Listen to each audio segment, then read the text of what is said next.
Բարև ձեզ հարգելի հետևորդներ։ Բաց TV-ի եթերում իր աշխատանքները շարունակում է ժամանակն է խոսել հաղորդաշարը։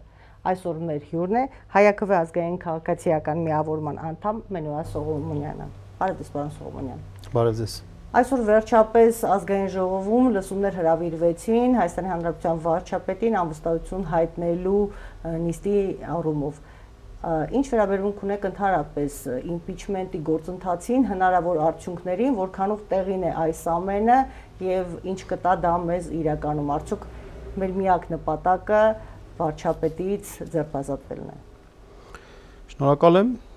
իմպիչմենտի գաղափարին եւ երևույթին եւ այժմ էականությանը շատ դրական եմ վերաբերվում եւ դա օրախնդիր հարց է։ Դա Աստված ստացվի։ Այն ինչ որ տեղի է ունենում, այն ինչ որ նախաձեռնվել է, մեկնարկել է ազգային ժողովում, բայց ցավոք սրտի շատ զգուշավոր լավատես կարող ենք լինել ամենամեղմ ձևակերպմամբ, որովհետև իմպիչմենտի հեռանկարը պարզորոշ երևալու համար, որպեսզի ասենք, որ գլուխ կգա, մի քիչ հանրային քաղաքական դաշտի մեջ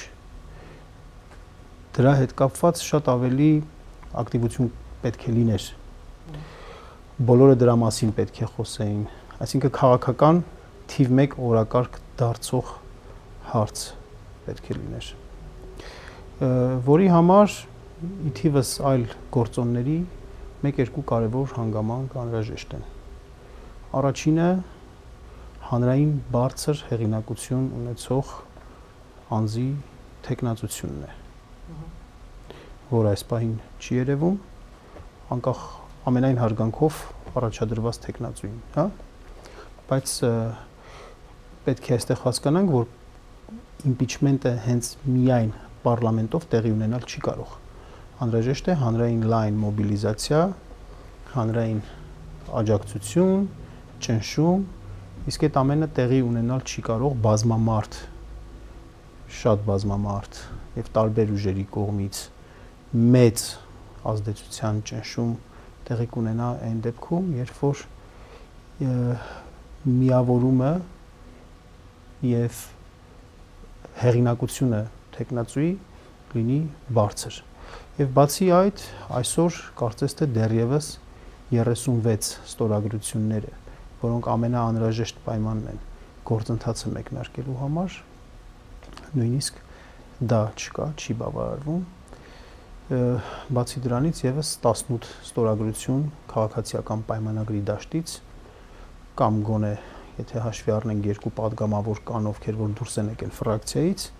16 եւ եթե իրենք էլ միանան եւս 16 ստորագրություն։ Այսինքն դեռևս տեսական դատողությունների շրջանում ենք գտնվում, ցավոք սրտի այդպես է։ Ամեն դեպքում այն, որ լսումներ եղան այս թեմայով ազգային ժողովի ամբիոնից, այսպես ասեմ, հայտարարություններ եղան, ամենատարբեր քննադատությունները ծայրահեղ նույնիսկ կարծիքներով հնչեցին, դա բավականին լուրջ ձեռքբերում է այն առումով, որ հանրության լայն շրջանակները կկարողանան տարբեր կարծիքներ լսել կամա եւ որոշումներ կայացնել, կհամաձայնեն որոշ կարծիքներին, թե չեն համաձայնվի։ Այսուհանդերձ այսպիսի մի հարց է ծագում, արդյոք եթե մենք ձերբազատվեցինք վարչապետ Փաշինյանից, մեր երկրի բոլոր խնդիրները կլուծվեն, արդյոք խնդիրը անձի մեջ է մեր երկրում։ Մենք պետք է հիշենք, որ անձնակենտրոն հասարակություն ենք, հանրություն ենք, դա լավ չէ, որ այդպես է։ Եվ միայն անձը չէ Փաշինյանի կարևոր երևույթն է, բայց տվյալ պարագայում Փաշինյանի անձը շատ կարևոր է։ Այն, որ իր վրա է կենտրոնացել ընտրությունը եւ այն, որ այդ քաղաքացիական պայմանագիր կոչվող խումբը, վարչախումբը կա այդ տեսքով գոյություն ունի, դրանում իր անձի գործոնը շատ շեշտակի է, կարևոր է եւ բազմաթիվ այլ առումներով, անգամ նույնիսկ Ադրբեջանի հետ հարաբերվելու, Թուրքիայի հետ հարաբերվելու տեսանկյուններից պարտված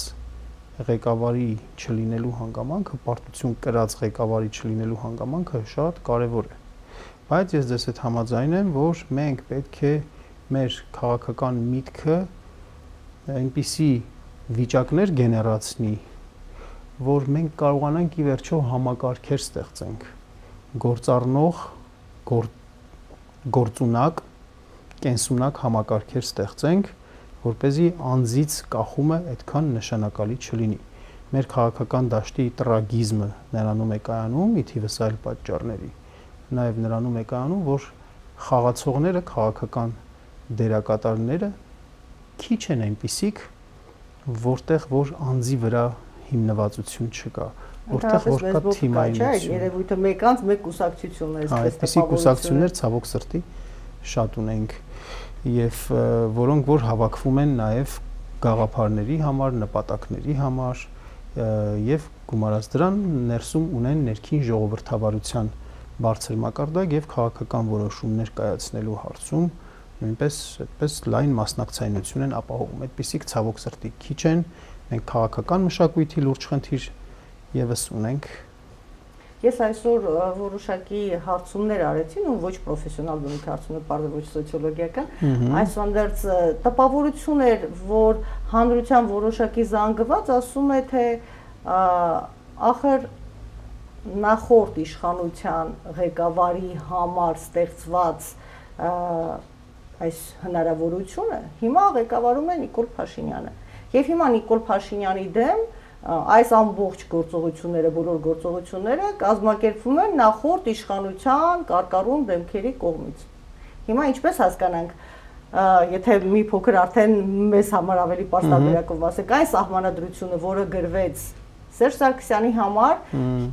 իշահ աշխատեց Նիկոլ Փաշինյանին, բայց հիմա նույն Սերժ Սարգսյանի թիմակիցները ասում են փողոցային շարժման շրջանակում, այդպես շատ հայտարարում են, որ ոչ մեկ անձնյա կառավարմանը։ Հիմա անձը փոխվեց, սահմանադրական եւ կառավարման համակարգը փոխվում է, ըստ այդմ, որպեսզի մեկ անձնյա կառավարում չլինի, թե բոլոր դեպքերում, եթե անձը ցանկալի է տվյալ կուսակցության կողմից, ուրեմն ընդունել կարող է լինել։ Արդյոք մենք ճիշտ կանենք,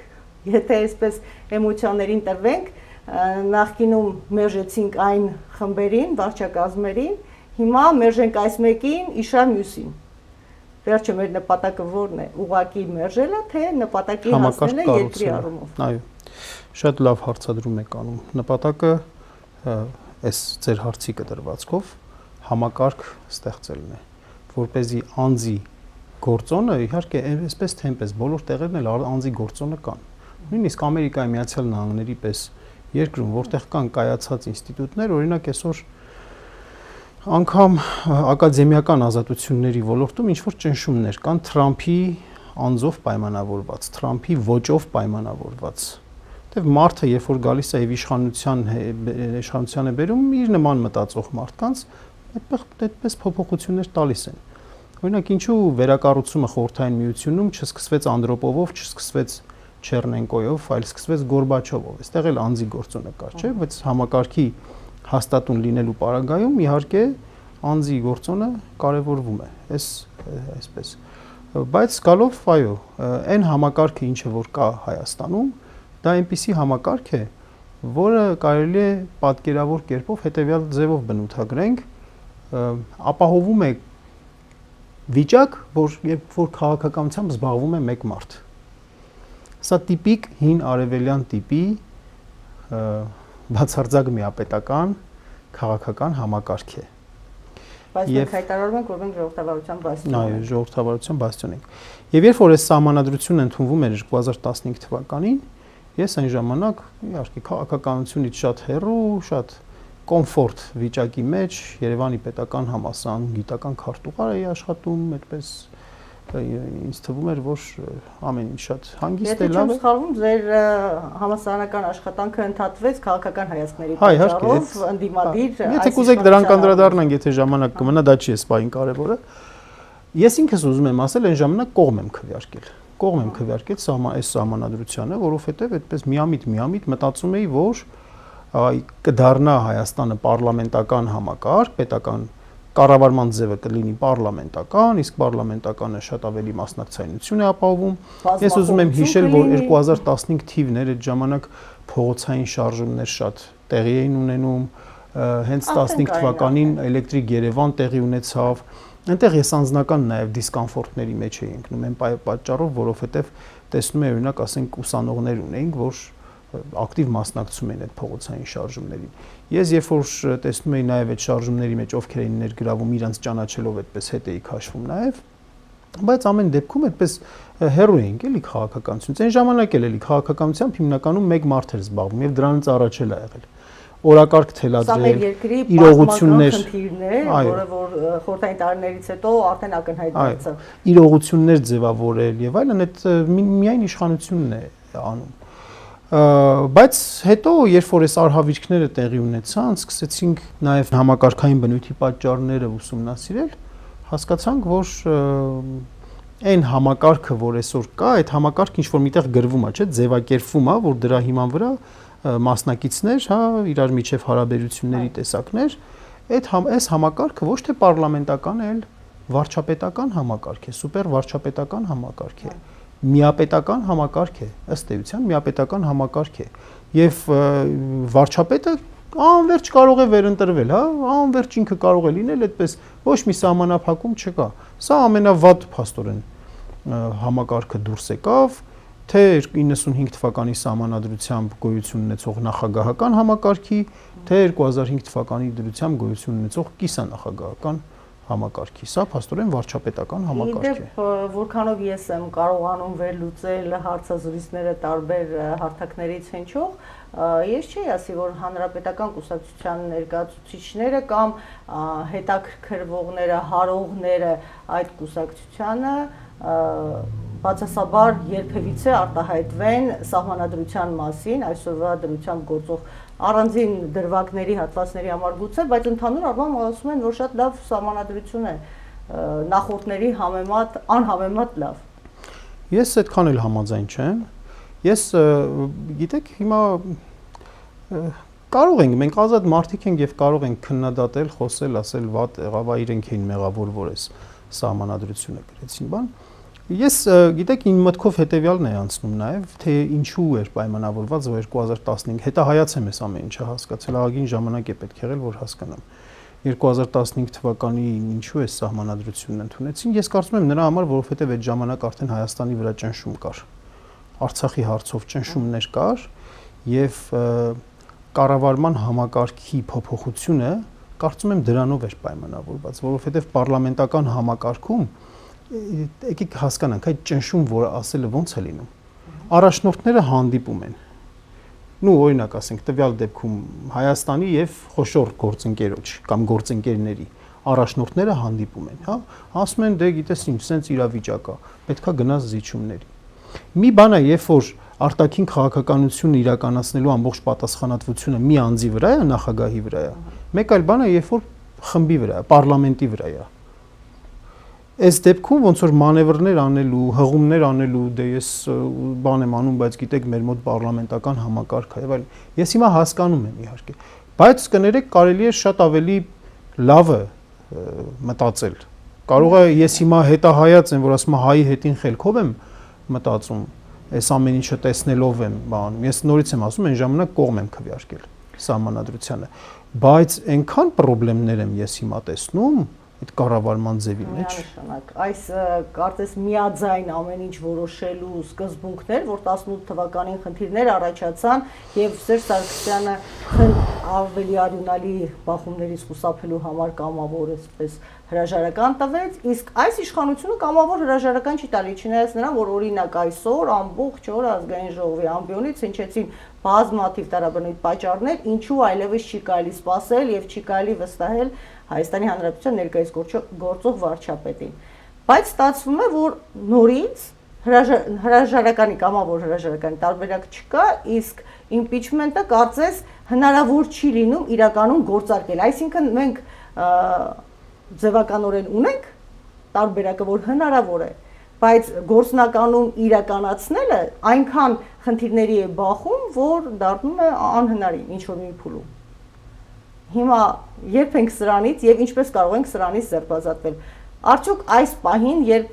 Ադրբեջանը պարբերաբար շեշտում է, որ մեր երկրում պիտի փոխվի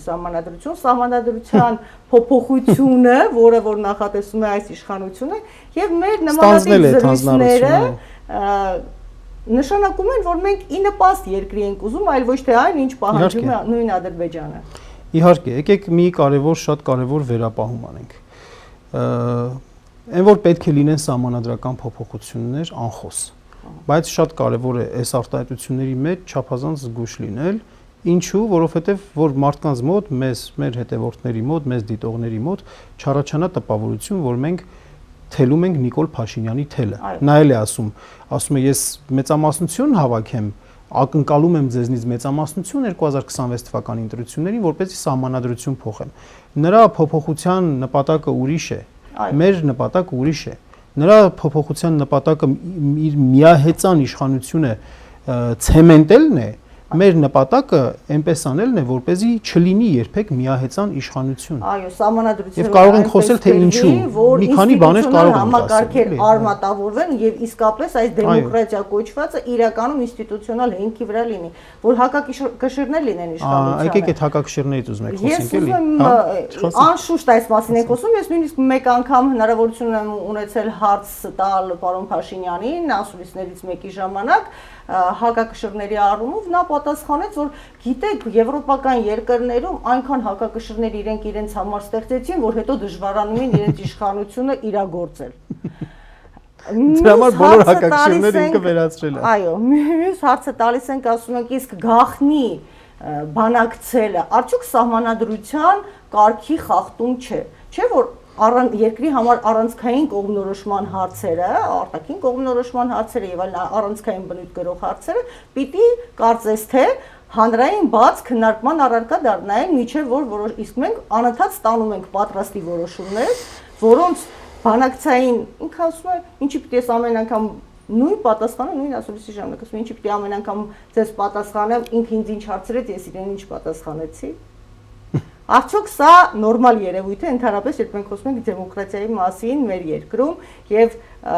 այս կարգով շարունակելու առումով մենք ուր կհասնենք։ Չէ, դա ցինիզմ է պարզապես, դա ցինիզմ է։ Ինքը երբ որ եկել է իշխանության, ինքը հայտարարեց, չէ, որ երբ որ ինչ որ մի լուծում կառաջարկեն, որ ես կզգամ, որ քննարկելի է, կգամ այստեղ, ձեզ կհարցնեմ, դուք ինձ կասեք եւ այլն եւ այլն։ Հիմա 2019 թվականի մարտին, ապրիլին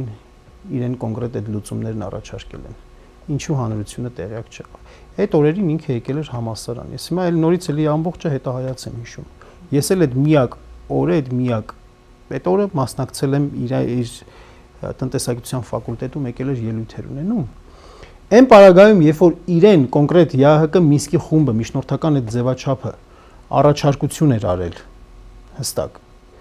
որը իհարկե տարածքային զիջումներ էր լինելու, բայց միևնույն ժամանակ խաղաղապահների տեղակայում էր լինելու, կարգավիճակի ամրագրում էր լինելու եւ այլն եւ այլն։ Այդ մասին ինքը ժողովրդի հետ չի կիսվել, ինքը չի խոսել այդ մասին, որ իրեն այսպիսի առաջարկ են արել։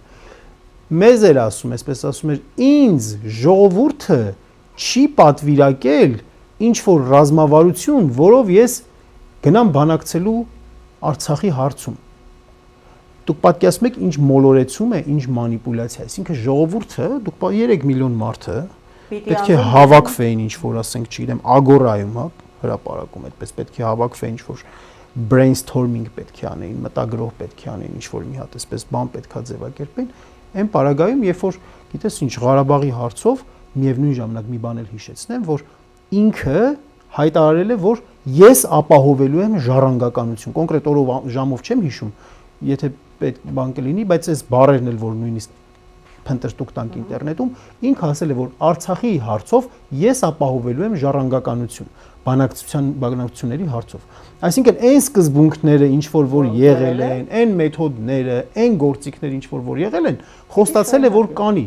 բայց չի արել։ Նոր կետից չի սկսել։ Եվ միևնույն ժամանակ, այո, ապրեք, ասեց նոր կետից եմ սկսում։ Իր իշխանության գալու երկրորդ օրվանից, նույնիսկ առաջին օրվանից,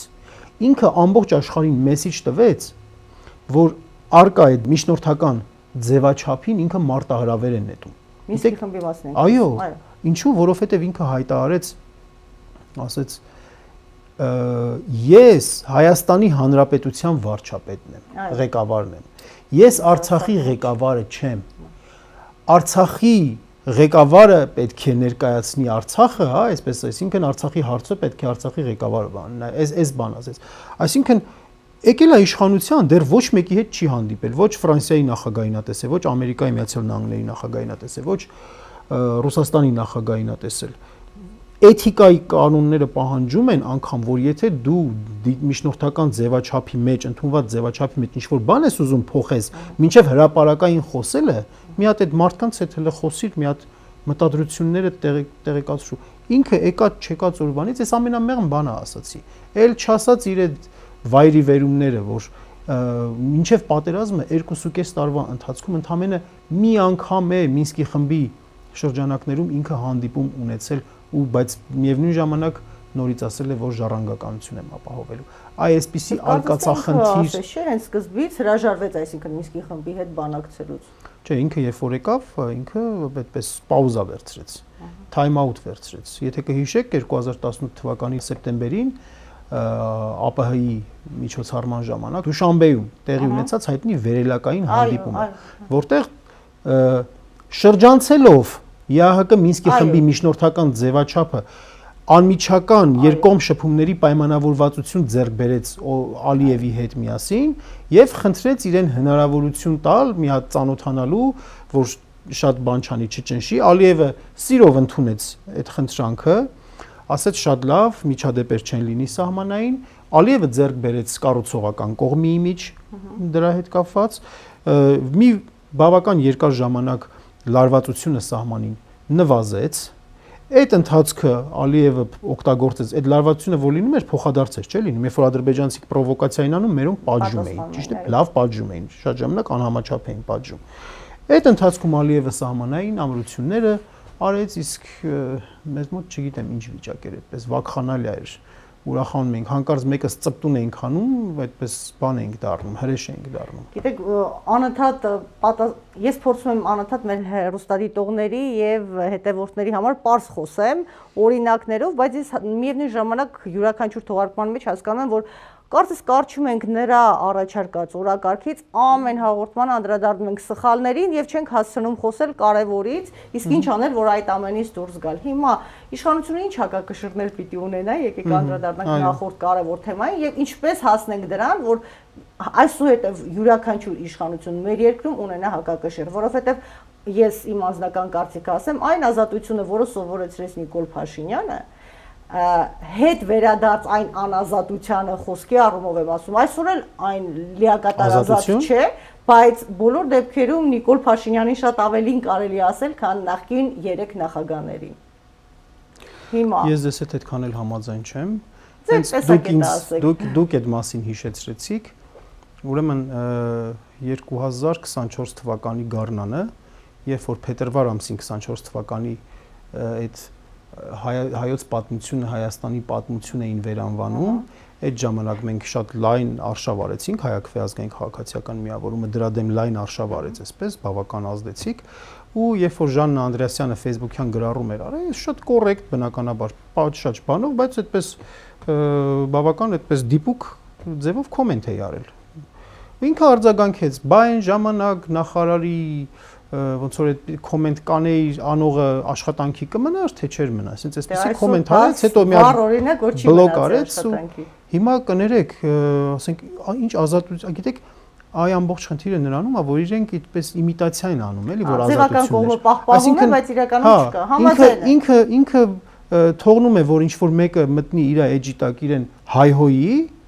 ասում է, տեսեք, ձեռ չեմ տալիս, հայհոյում են ինձ, բայց միևնույն ժամանակ տեղական ինքնակառավարման մարմինների ընտրություններում ժողովուրդը գնում է ձայնը տալիս է X տեխնացուին, X տեխնացուն հայտնվում է բանտում կամ ինչ որ գողություն են անում X տեխնացուի թիմի անդամներից ինչ որ ահաբեկում են, չգիտեմ, ինչ են անում, բերում են իրենց դաշտ, հետո ասենք այդ տեխնացուին, այն որ ժողովուրդը ասենք Արկադի Թամազյանին էր ընտրել, Ալավերդիում մեկ էլ հանկարծ տեսավ, որ չէ, իր ընտրած տեխնացուն չի կառավարում եւ վերջին այդպես հարվածը տրագիկ հարվածը 2 օր առաջ Փարաքարում 2 օր առաջ մենք տեսանք։ Հիմա գալով այդ կարևոր հարցին, հակակշիռների հարցին, թեման իհարկե տարողունակ է, մենք շատ կարող ենք խոսել դրա մասին, բայց իսկապես պարլամենտական համակարգում անգամ, եթե ուզում ենք, որ իսկապես պարլամենտական համակարգ լինի, եւ մի ժամանակ պատերազմից հետո ես մի քիչ այդպես ավելի շատ մտածում եի նախագահական համակարգ է պետք պատերազմի ազդեցությունների տակ։ Հիմա կարծում եմ, որ իհարկե մեծ տարբերություններ չկա, եթե հակակշիռները ճիշտ դրվեն։ Դիտարկենք անգամ պարլամենտական համակարգում իրավապահ մարմինների դատախազության եւ քննչական մարմիններին պետք է իսկական ազատություն տալ։ Ինչպես։ Այսօր դատախազին, գլխավոր դատախազին ընտրում է ազգային ժողովը պատգամավորների 3/5-ով։ 3/5-ը քաղաքական մեծամասնության մեջ է մտնում։ Երբ որ մենք օրինակի համար դատախազի ընտրությունը անում ենք ոչ թե 3/5-ով, այլ 2/3-ով կամ նույնիսկ 4/5-ով, դա նշանակում է հետեւյալը, որ դատախազ է դառնում այնպիսի մարդ, որը որ լայն քաղաքական շրջանակների եւ ընդդիմության եւ ինչպիսի մարդ պետք է լինի, որ եւ իշխանության եւ ընդդիմության վստահությունը վայելի։ Սա մեկ։ Երկրորդը մեր ազգային ժողովի ամենօրյա այս 7 տարիների աշխատանքի շրջանակում տեսնում ենք, որ ընդդիմության ձայները կան, չկան, էական չէ, իրենք ինչ ուզում են անում են, էլի, այո։ Լիստին դնում են, հարցը դնում են քվեարկության, իրենք անցկացնում են եւ որևէ խնդիր չի ծագում։ Այդ չգիտեմ, երևի 2 տասնյակ հաղորդումներ կան, կոնկրետ հանցագործության հաղորդումներ կան Նիկոլ Փաշինյանի նկատմամբ, այլ պաշտոնյաների նկատմամբ եւ դատախազը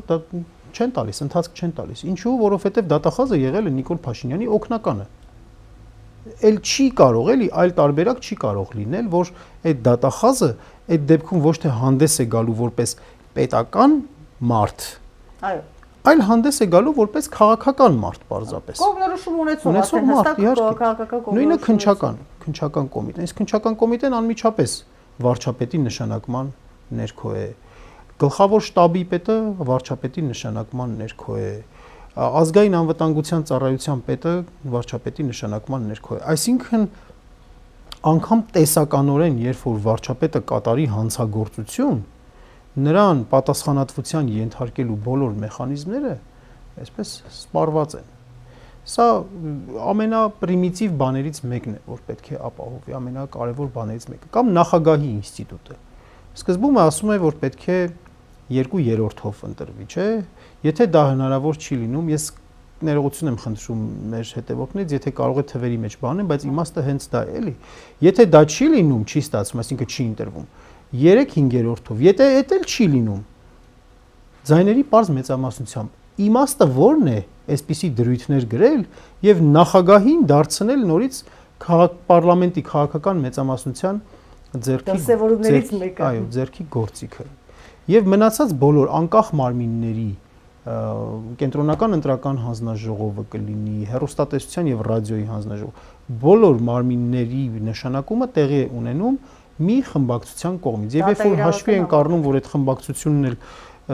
մի անձի շուրջ է կառուցված լինում, մենք ձևականորեն ենք ունենում պարլամենտական համակարգ, իրականում ունենում ենք սուպեր վարչապետական համակարգ։ Այո, ես անկեղծ ասած չեմ կարծում, որ սա պատահականություն էր, ընտրակարգը եւ ընդհանրապես կառավարման կարգը, որ գրվեց եւ տրամադրվեց մեզ, եւ ես կարծում եմ, որ օր առաջ պիտի այս կարգերը փոփոխվեն, որպեսզի Նիկոլ Փաշինյանին հեռացնելուց հետո երկրորդ Նիկոլ Փաշինյան, աստված մի արս էլ ավելի անհաջող տարբերակով մենք այլևս չունենանք։ Որովհետեւ եթե մենք շարունակենք մեզ կապել անձանց հետ, ով կարող է ասել, որ օրինակ լավագույն ամենապատրիոտ անձնավորությունը տարիների ընթացքում ծերունական դեմենցիայով չի ախտահարվելու եւ այդ դրսևորումները մենք չենք ունենալու մեր երկրում կառավարման ամբողջ համակարգի առումով եւ այլն։ Ընդհանրապես երկիրը ուր ենք տանում, երբ մենք կապում ենք ամբողջ երկրի գոյությունը մեկ անձի հետ։ Այո, բացի այդ նաեւ որոշակի այդ մերիտոկրատիզմի տարրերել են անհրաժեշտ դնել։ Այսինքն օրինակ նույն դատախազի հարցն ենք, չէ՞ լուծում։ Նապոլեոն Բոնապարտի ժամանակ կար իշխանության կազմակերպման մի սկզբում, որը կոչվում էր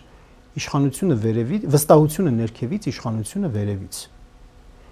Նապոլեոն Բոնապարտը մարդկանց պաշտոնի էր նշանակում, թեև ինքը այդպես դիկտատոր էր, չէ՞, դիկտատորի բան, բայց պաշտոնի էր նշանակում մարդկանց, որոնք ներքևի որոշ կառույցների, հա, շրջանակների վստահությունը վայելում էին։ Այսինքն տվյալ դեպքում գլխավոր դատախազ նշանակել ոչ թե նրան ում քաղաքական նպատակահարմար է համարում, այլ ինքը պետք է ամբողջ դատախազության ստրուկտուրայից դուրս եկած մարդ լինի։ Իրեն պետք է կոնկրետ դատախազական այդ ստրուկտուրան իր նկատմամբ վստահությունը ինքը պետք է առաջադրի։ Թող առաջադրի օրինակ 2, ես բան չեմ ասում, հա, դոգմա չեմ, մեխանիզմ։ Թող առաջադրի, ընդհանրենք 2 կամ 3 անձի, թող դրա մեջից ընտրությունը տեղի ունենա։ Օրինակի համար եմ ասում։ Էլ չասած, որ ազգային անվտանգության ծառայությունը, քննչական կոմիտեն, սրանք պետք է իսկապես անկախ մարմիններ։ Ծայրահեղ, արագ եւ հաճախ փոխում են ազգային անվտանգության, այո։ Եվ օրինակ ասենք, ինչի Աբազյանը փոխվեց։ Հանրությունը իմացավ, թե այդ կարևորագույն մարմինը, պետական անվտանգության կարևորագույն այդ մարմնի նախագահի փոփոխությունը ինչով էր պայմանավորված։ Հոգնել էր, հա, այդ մարդը։ Ինչ տեղի ունեցավ, էլի օրինակ։ Եթե կաչ բանաձևային սկզբունքներով ասենք, ինչը պետք է փոխել ինչի, ինչպես ձևափոխել այն ինչ որ այսօր կա, բայց բացասական է գործում դեպի դրական է։ Որպեսզի sense կաչ բանաձևումով մի քիչ լայն կլինի, բայց իրական փոխզսպումների եւ հակակշիռների համակարգ է անհրաժեշտ։ Տեսեք, ես օրինակը հենց բերեցի դատախազության իրավապահ համակարգի վրա, որ իրապես պետք է անկախ լինեն այդ համակարգերը, պետք է իրապես անկախ լինեն, որպեսզի հանցագործությունների դեպքում իրենք կախվածություն չունենան, կաշկանդվածություններ չունենան։ Իսկ դա կստիպի իշխանություններին գործել ոչ թե ըստ Էրդողանի թելադրանքի, ըստ Ալիևի թելադրանքի կամ ըստ իրենց մտազեղումների, այլ պետական շահը հաշվի առնելով, որովհետև այն ինչ որ անում են իրենք սահմանադրություն խախտելով, անկախության հռչակագիր խախտելով, դա հանցագործություն է, որի համար իրենք անպատիժ են մնում։ Այդ անպատժելիությունն էլ բերում է անպատժելիությունը պահպանելու համար էլ իրենք ավելի ու ավելի շատ են։ Այսպիսով իրական փոխզսպումների եւ հակակշիռների իրական համակարգ ձևավորել եւ դրան գումարած մերիտոկրատիզմի, այսինքն մարդկանց, ովքեր որ արժանինքներ ունեն եւ այդ արժանինքները ձեռք են բերել իրենց մասնագիտական վաստակի, խելացիության, երկարամյա աշխատանքի շնորհիվ, նրանք եւս կարողանան ներդրում ունենալ երկրի կառավարման գործում, կարողանան մասնակցություն ունենալ, էլի։ Օրինակի դրա ձևերից մեկը կարող է լինել, օրինակ ասենք երկպալատ պարլամենտ ունենալը, որի վերին պալատում կլինեն մարդիկ ոչ թե անմիջապես ժողովրդի կողմից են ընտրվում ուղակի քվեարկությամբ, համաժողովրդական քվեարկությամբ, այլ ներկայացնում են որոշակի շահառուների շրջանակներ, համայնք, օրինակ, այո, մանկավարժների համայնք լինի, պահեստազորի սպաների, ասենք կամ զինվորականների համայնք լինի, դիվանագետների համայնք լինի։ Պրոֆեսիոնալ մարդիկ, ովքեր համակրանք ունեն, համընդհանուր համակրանք։ Այո, ովքեր որ իրենց այո այդ շրջանակներում եւ այդ մարդիկ գործուղվեն եւ իրականացնեն որոշակի օրենսդիր վերահսկողություն կամ իրենց տրվի որոշակի ֆունկցիաներ, ինչ որ մեկին ազատելու, ինչ որ մեկին նշանակելու։ Մենք ես ինչու հիմա այսպես կոնկրետ բաներով չեմ խոսում, իսկ ընդհանուր իդեաների մասին եմ ես ասում, որովհետև մենք ինքներս հայ ազգային քաղաքացիական միավորման մեջ մենք հիմա այս ամեն ինչը մշակելու, քննարկելու փուլում ենք։ Որքան շատ համախոհներ ունեք, ինձ հետաքրքիր է, քաղաքական էլիտան կիսում է այս կարծիքները, նրանք այդպիսի հետաքրքրություններ ու ձգտումներ ունեն, որովհետև այն ինչ որ ես այսօր դիտարկեցի ազգային ժողովում, ես կասեի շատ փոքր տոկոսը խոսեց այն մասին, որ կառավարման կարգի, ընտրակարգի եւ սահմանադրության հետ կապված փոփոխություններ են պետք, որպեսզի էապես Նիկոլ Փաշինյանից հետո դեպի զարգացում գնանք անկախ անձից։ Դուք ունեք համախոհներ։ Դե համախոհներ բնականաբար կան, ժամանակ առ ժամանակ այս խոսույթը կա, բայց ես ձեզ հետ համաձայն եմ, ձեր հարցադրումը եթե կա, նշանակում է դատարկ տեղը չէ, որ կա ձեր հարցադրումը։ Այսինքն մենք դեֆիցիտ ունենք այս մասին խոսելու եւ քաղաքական առաջարկ անելու։ Քաղաքական առաջարկ, այլընտրանքային առաջարկ անելու, որ ոչ թե իսկ այդ առաջարկը երբ որ չկա, չի լինում կամ լավ չի հնչում, սկսում է խոսել իրական Հայաստանի մասին, ինքն է բերում քաղաքական օրակարգ թելադրում։ Իսկ մեզ իրական հանրապետություն է անհրաժեշտ։ Իսկ մեզ իրական հանրապետություն է անհրաժեշտ, ռեսպուբլիկա, հանրության գործ կամ հանրության իշխանություն է անհրաժեշտ իրականում։ եւ ոչ թե այդ ցնդաբանությունները։ 4-րդ հանրապետությունում ենք արդեն խաղաղությունը կա, իդեպ իր կուսակցության անդամներից մեկը ասեց, իսկ ինչի եք վերջերս հարցազրույցներին մեկում ասեց, թե իսկ ինչի եք կարծում, որ Ադրբեջանը զինվում է, այդ զենքը մեր դեմ է կիրառվելու։ Ինչի եք մտածում, որ Ադրբեջանը պատրաստվում է մեզ հետ պատերազմել։ Պետք է մտածենք, որ Ադրբեջանը Բուրկինա Ֆասոյի դեմ է կիրառելու այդ զենքը, որովհետև Բուրկինա Ֆասոն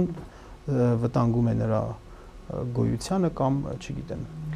Հիմա 4-րդ հանրապետությունը ինչ է ընդհանրապես իրենից ներկայացնում, ինչ անենք, որ այդ 4-րդ հանրապետությանը այս ֆորմատով չհասնենք։ Դադարենք այդ մասին խոսելուց, չխոսենք այդ մասին, դա ցնդաբանություն է, չի կարելի այդ մասին խոսել։ Այս նույնիսկ մեր պատմաբանները աշխատում են ընդհանրապես չգրել առաջին հանրապետություն, երկրորդ հանրապետություն, երրորդ հանրապետություն, սա մենք ունենք մեկ Հայաստանի հանրապետություն։ Հայաստանի հանրապետությունը ձևավորվել է 1918 թվականի մայիսի 28-ին։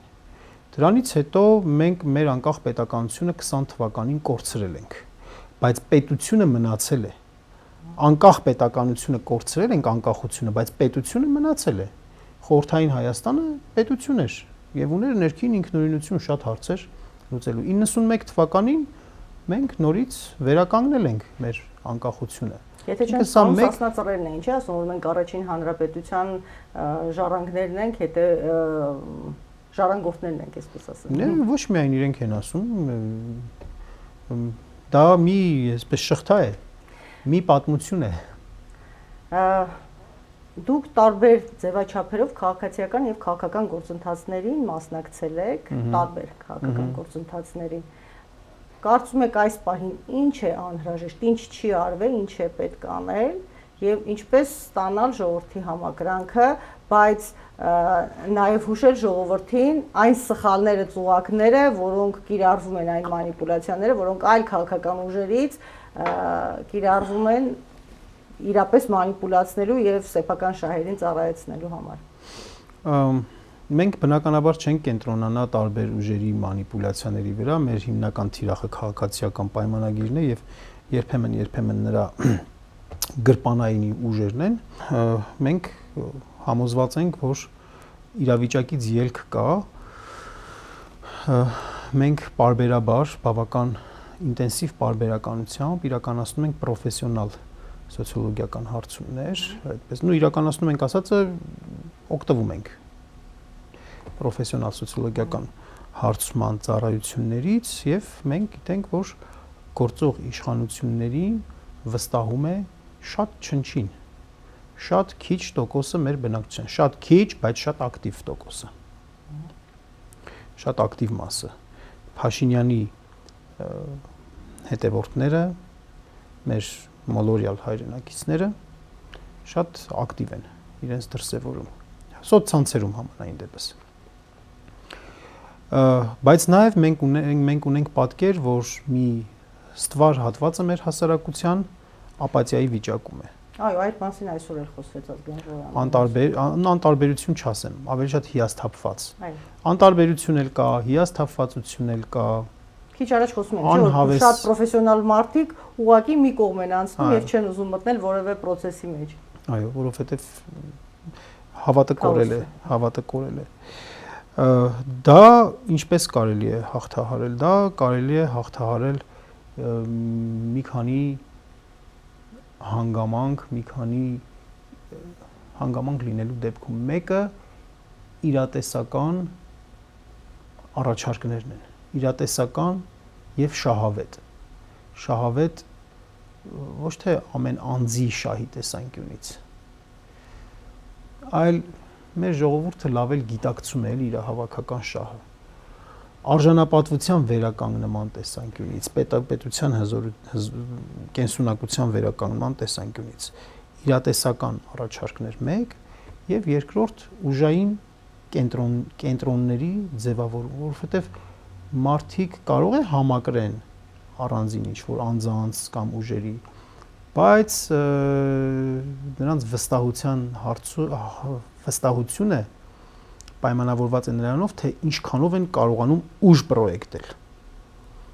այդ տվյալ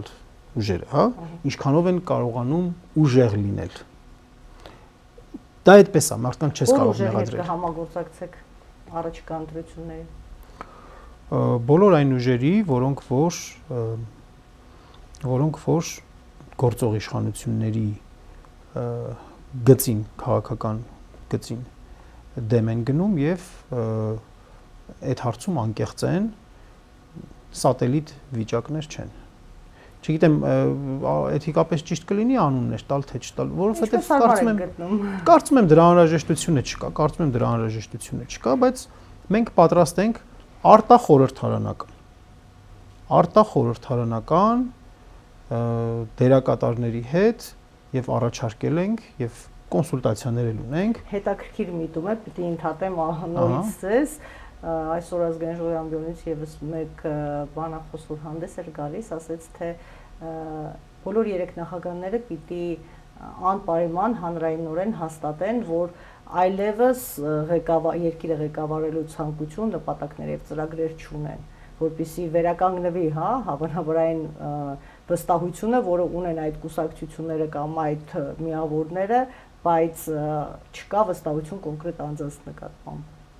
Փաստորեն դուք նորից շեշտում եք, որ արտախորհրդարանական, այո, ես չեմ ասում, որ խորհրդարանականը պետք է բան չանի, չէ, խորհրդարանական, իրենք իրենց գործիքներով, իրենք շատ ավելի կայացած, շատ ավելի երկար պատմություն ունեցող ուժեր են, շատ ավելի ռեսուրսներ ունեցող ուժեր են, բայց այսօր փաստացի այնպիսի իրավիճակ է, որ պետք է մենք հաշվի նստենք իրավիճակի հետ, իրավիճակն էլ հետեւյալն է, որ ոչ իշխանություններին, ոչ խորհրդարանական ընդդիմությանը հանրության մեծ մասը չի վստահում։ Բոլորին միասին մեծ մասը չի վստահում։ Եվ այդ պարագայում օրախնդիր անհրաժեշտություն է, որ արտախորհրդարանական հատվածի միավորում լինի։ Իսկ ինչ վերաբերում է թեկնածության հանգամանքին, այո, պետք է լինի բարձր հեղինակություն վայելող թեկնածու, որը չունենա կոռուպցիոն անցյալ, օդիոզ դեմք եղած չլինի, որոշակի այդպես հաջողության փորձ ունեցած լինի եւ բացի դրանից էլ հանրությունը իմանա այն հստակ պայմանների մասին, պայմանավորվածությունների մասին, որ այս մարդը եկավ, ինչ է անելու, օրինակ ասենք, լայն դաշինք է ստեղծելու, այդ դաշինքը ինչ որ ժամանակավոր ձևով կառավարելու է, անելու են անհրաժեշտ համակարգային փոփոխությունները, սահմանադրական անհրաժեշտ համակարգային փոփոխություններ եւ դրանից հետո գնալու են ընտրություններ։ Օրինակի համար այս տարբերակով ես կարծում եմ, որ իսկապես հանրային լայն համախմբում տեղի կունենա եւ մենք հայակվեն նաեւ դրա շահառուներից մեկն է։ Պարոն Սողոմոնյան, եւ հասկանում եմ, որ պիտի ավարտենք այսուհանդերձ։ Մենք չխոսեցինք ազգային նպատակներից, սակայն հենց ի սկզբանե նպատակս այս հանդիպման այն էր, որ փորձենք գեներացնել, հա, ժողովրդի մեջ այն միտքը, որ ազգային նպատակներ պիտի ունենանք, առանց դրա այսպիսի իրավիճակում ենք հայտնվում, որովհետև մեզ կարծես մեկ անձ է անընդհատ սովորեցնում, թե որն է մեր ազգային նպատակը, որն է հայրենասիրության մոդելը։ Իսկ որն է, ինքը ինչ է ասում, որն է մեր ազգային նպատակը։ Օրինակ, երբ ես մամուլի ասուլիսներից մեկի ժամանակ դրան այդ հարցը տվեցի, ինքը ինձ ասեց, որ ամերիկյան համալսարանում շուտով նախապատրաստվում է մեկ դասախոսություն, կարող եմ այցելել եւ ծանոթանալ այն դեռ չգիտեն որն է ազգային նպատակը։ Բայց գոնե գիտեն հայրենասիրության նոր մոդելի մասին, որը մենք չիմացանք, բայց նրանք արդեն գիտեն։ Հիմա ես ուզում եմ մեկ քայլ շուտ իրապես հանրության ազգային նպատակները ձևակերպվեն, որպեսզի նորից չսովորեցնեն այն, ինչը մեզ պետք չէ սովորել իրականում։ Շատ լավ։ Շատ լավ ճիշտ հարց եք տալիս, այո, մարդը չի կարող նպատակ չունենալ։ Մարդը երջանիկ չի լինի, եթե նա նպատակ չունենա։ Եթե նա չիմանա իր կոչումը, չիմանա ինչի համար է ապրում այս աշխարհում։ Մարդը շատ տխուր կլինի, երջանիկ չլինի, եթե նա պարզապես ուղղակի ապրի։ Իմանա, որ իր կյանքի ախր դա իմաստ բառն էլ չես կարող օգտագործել։ Այ Փաշինյանն ինչ է ասում, ասում է դե մարդը պետք է առավոտը վեր կենա, գնա սուրճ խմի, գնա գործի գա, հա, դա այսպես թե այնպես պետք է լինի, այսպես թե այնպես պետք է լինի, բայց յուրաքանչյուր մարդ իր անձնական նպատակից բացի Մարդը վեհանում է այն ժամանակ, մարդը բարձրանում է այն ժամանակ, երբ որ առաքելություն է ունենում։ Այդ առաքելությունը կապված է լինում ուրիշների դժբախտությանը դարման անելը, ուրիշների արտասուքը սրբելը, հանրային բարիք գործելը։ Սա է մարդու առաքելությունը ու մենք էլ որպես հազարամյակների քաղաքակրթություն ունեցող ժողովուրդ մենք ունեցել ենք այդ առաքելությունը։ Այդ առաքելությունը պատմականորեն մենք ունեցել ենք, ես վերջերս վերընթերցում էի Ագաթ Հանգեղոսի հայոց պատմությունը, այնտեղ շատ պատկերավոր ձևով նկարագրում էր հայոց առաքելությունը։ Աստծո լույսը տարածել ամբողջ տարածաշրջանում։ Շատ պատկերավոր էր ինչ իմաստով, որովհետև ասում է, երբ որ լուսավորիչը իր հրաշքը գործեց, դևերը այդտեղից վեր կացան ու ասցին մենք այստեղ էլ անելիք չունենք, փախնենք գնանք Կովկասի կողմերը։ Հետո երբ որ մենք տեսնում ենք օրինակ Մեսրոպ Մաշտոցի գործունեությունը, թե ինչպես է լույսը, դպրությունը տանում Կովկասի շրջանը, կամ Արիստակեսը Գրիգոր Լուսավորչի որդին ոնց է գնում բարբարոս ցեղերի մոտ քարոզում, կրթում, Աստծո խոսքը տանում, լույս տանում, հա, մենք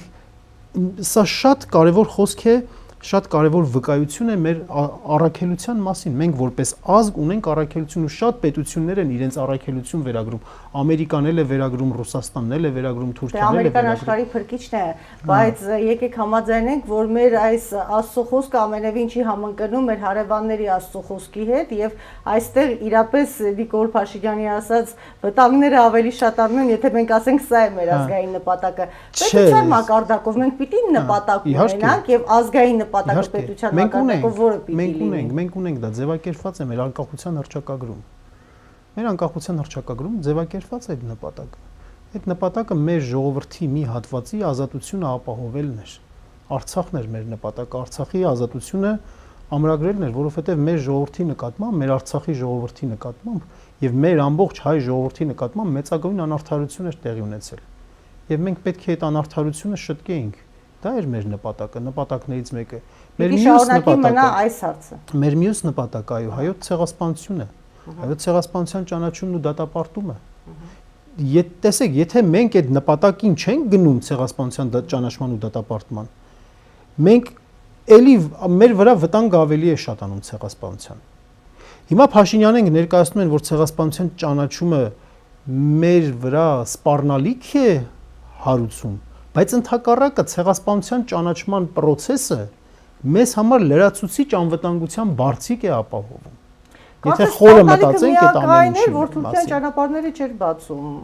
ընդհանրապես այսքանով էին, ինչ պետք է անեն, որ բացեց այդ ճանապարհները, այդ ինչքան ապրանք ունենք, այդ ինչքան արտահանում ունենք Թուրքիա տանելու, որ իրենք չեն արտադրում։ Այդ ինչ մենք հետաքրքրություն կարող ենք ներկայացնել մեզանից։ Բացելն է, բացելը, թող բացենք, մենք խոսել ենք այդ մասին, թող բացենք, բայց ինչի Կարս Գյումրին չեն բացում։ Ինչի են Կարսից այդ լեռներով, լեռնաշղթաներով, ծակելով ուղեկամուրջներ, թունելներ սարքելով 2.4 միլիարդ եվրոյի ներդրումով ինչի են ուզում նոր երկաթուղի կառուցեն, որ գա ընդամենը 42 կիլոմետր հատվածով Հայաստանով անցնի։ Ինչու ասենք Կարսից Գյումրի ցարի ժամանակ կառուցված երկաթուղի կա։ Կարսից Գյումրի երկաթուղին $50 միլիոն վերանորոգում են, Կարսից գնացքը գալիս է Գյումրի, Գյումրիից գալիս է մինչև Երասխ, Երասխով Նախիջևանով մտնում է, գալիս է Մեղրիով, դուրս է գալիս, գնում է հասնում է մինչև Բաքու։ Ինչու եթե պատրաստի ենթակառուցվածքը կա, նոր երկաթուղի է կառուցում Անկարան։ Նրա համար, որպեսզի ինքը դա քաղաքական նպատակ ունի։ Քաղաքական նպատակ ունի, որ այսպես կոչված Զանգեզուրի միջանցքը իր համար ամրագրի, որ վաղը մյուս օր ինքը այդտեղ ռազմական քաղաքական ներկայություն անի, ասի բայ այս 2.4 միլիարդ եվրոյի ծախս եմ արել, այդքան ներդրում եմ արել։ Մենք թշնամական երկրների մասին պետք է բան անեմ, իհարկե։ Մեր նպատակը, մեր ազգային նպատակները մեր անկախության հռչակագրում ձևակերպված էին։ Հանգամանք հռչակագիր, փաստաթուղթ, որ Նիկոլ Փաշինյանն ասում է, ինչքան ես կարդում եմ, զգում եմ, որ այդ անկախության հռչակագիրը մեր անկախության հետ կապ չունի։ Այո, ասում է, դուք պատմական Հայաստանից եք խոսում, ես իրական պետական Հայաստանից եմ խոսում։ Ես կարծում եմ մենք անվերջ կարող ենք խոսել ու դեռ ասելիք կլինի, շատ հետաքրքիր զրույցի համար շնորհակալություն եմ ուզում հայտնել։ Հեռուստադիտողներին ուզում եմ հիշեցնել, որ մեր հյուրը Մենուա Սողոմոնյանն էր, մասնագիտության միջազգայնագետ, ՀԱՅԱՔՎ ազգային քաղաքացիական միավորման անդամ։ Ես ցանկանում եմ հաջողություններ նոր անելիքների ճանապարհին, իսկ ձեզ հարգելիներս առաջարկում եմ մտորել այս թեմաների շուրջ եւ անել կառուցողական եզրահանգումներ։ Այսքանը կհանդիպենք մեր հաջորդ եթերաժամին ցտեսություն։